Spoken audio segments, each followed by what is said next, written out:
Boy, do I love my coffee in the morning. Good morning, good people. Mark Holmes here, and as always, I want to thank you all for watching, commenting, subscribing, and being part of the Joe Boo Sports Report. Without you guys, as well as you ladies, you know that this literally does not work. I'm happy as can be because it's Thirsty Thursday, and in a few hours, I'll be headed back home. Got a little bit of work to do this morning, a little bit of cleaning up and stuff, but got the job done. The news of the day.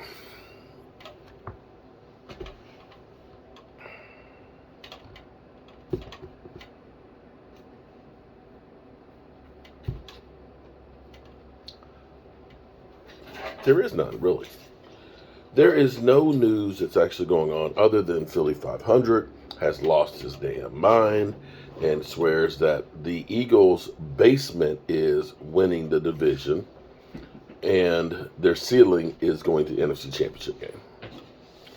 That and he has COVID.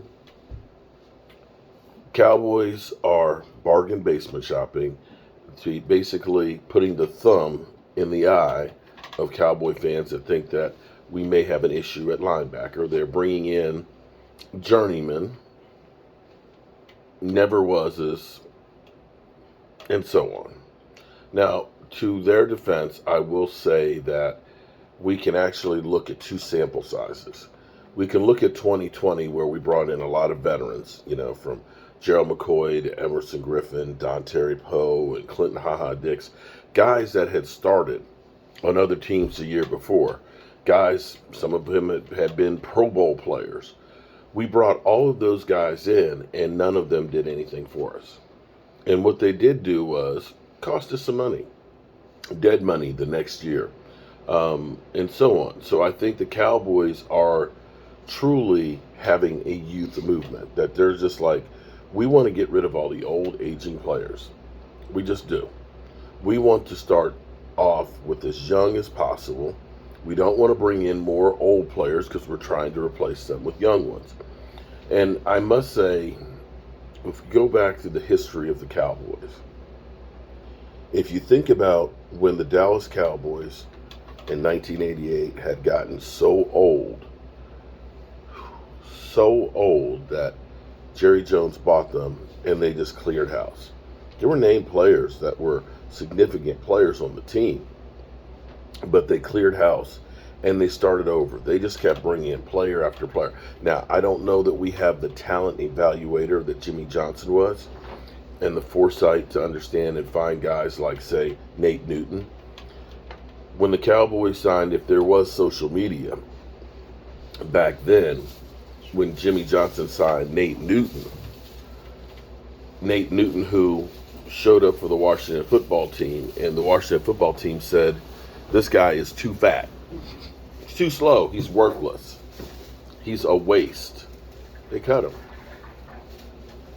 I'm sure if there was social media back then, we would have been like, who is this guy? Why are we bringing him in? He sucks. They don't know what they're doing. And yet, he became one of the best offensive linemen in the history of the Cowboys. J-Ron Curse. J-Ron. We looked at them. We said, this dude, come on, man. We need to go for Jamal Adams. At least Clinton Ha Dix had some starting on him. Here it is, J-Ron Curse. Best season is 50 tackles. That's what we're going to put out there at safety? This is a depth move. Yet, he played as good as Buda Baker. So, the thing I can at least hang a hat on, I know my concept and a lot of you other guys is, we understand you're going to have hit or misses with veteran talent. But the idea is, you want to make sure that when somebody goes down, that you have somebody who's capable and ready and not eyes wide open to start.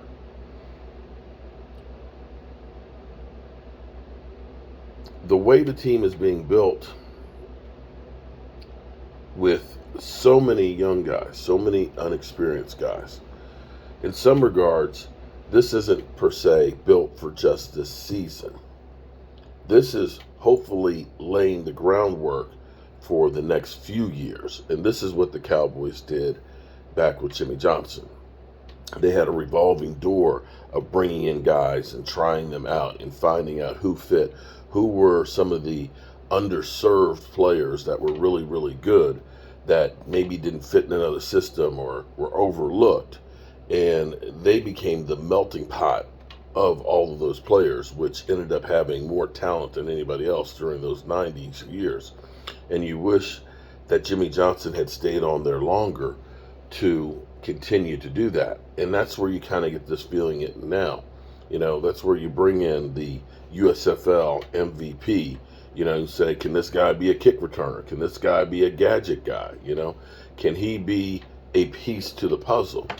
You're looking at some guys that are linebackers that are no names. Hell, you could look at what we did with Randy Gregory being a practice squad guy that had all the tools and all the ability, just didn't have it up here to the desire to want to stick. And Jimmy Johnson will tell you that we ended up trading picks, trading players, bringing in guys and everything else, that it just wasn't the Herschel Walker trade, that it was all of the above, using all of the tools available. Unfortunately, the one tool that the Cowboys don't use is actually bringing in some veteran presence. I wish that they had brought in a Bobby Wagner. I just do, because I look at that and say, he's as good as anybody we have other than maybe Micah Parsons. I know he's at the tail end of his career, but the value of having that experience and value of having that knowledge to pass on to the next guys, to me, is invaluable. I hope, because I do worry about the linebacking core, I hope that the Cowboys do bring in a veteran. I mean, there's Anthony Barr out there, there's Anthony Hitchens and things. I know they're elder guys, but the experience. I mean, Anthony Hitchens, from where he left here, he's not the same physical player he was, but he's got the experience of being in 2 Super Bowls and winning 1. And for him to be able to come there and talk about what he did to earn that ring and the knowledge that he had of turning a defense around, could be invaluable, as well as having a body that could still play. That's the area that kind of concerns me more than anything else, is still the linebacking core. So it's just silly season now. It's all of the lists and all of the, the top 10 quarterbacks. Is Dak a top 10? Is, Derek Carr a top 10? And a lot of these things are designed to be a clickbait. Colin Cowherd saying that Derek Carr is a top 10 quarterback literally is nothing but a clickbait. Sorry, there's no way you put Derek Carr above Lamar Jackson, or you can put him ahead of Dak Prescott. That's bullshit. And this is what we all look for at this time of year, because this is the calm before the storm. You want to start ramping up, so that way, come 2 weeks from now for the Cowboys, actually, first practice is in 13 days. 13 days, the 27th. You want to be hitting the ground running. So everybody is scrambling to try and get something. The thing that I will say that maybe will do the Cowboys the best good. One, people doubt them. When people have the spotlight on you, the expectations are there. It's a lot harder to perform. I'd rather be the underdog. 2, it has been a quiet off season. Quiet for the most part, even for the players, that we haven't had issues with the players getting in trouble. And this is, almost the end of hold your breath time. That, in 12 days, they will be the property of the Dallas Cowboys, and we don't have to worry about them getting in trouble. And sometimes it's not about having the all-star players. A lot of times we look at this and say, like the Eagles right now, we're an all-star team. Okay. But it takes time for guys to learn how to play together. And if you don't have that cohesiveness, if one guy is making mistakes, one guy can kill your team. And sometimes having guys that just know the system, know what you're trying to do, will be more beneficial than having somebody who's, you know, a superstar who's showboating. So that's all I've got for you guys this morning. I'm going to go ahead and get to work because that's what I do. And hopefully you guys have a great day. If there's any news, we'll do our best to bring it to you out here in the field. I'm Mark Holmes, and I appreciate you. Peace.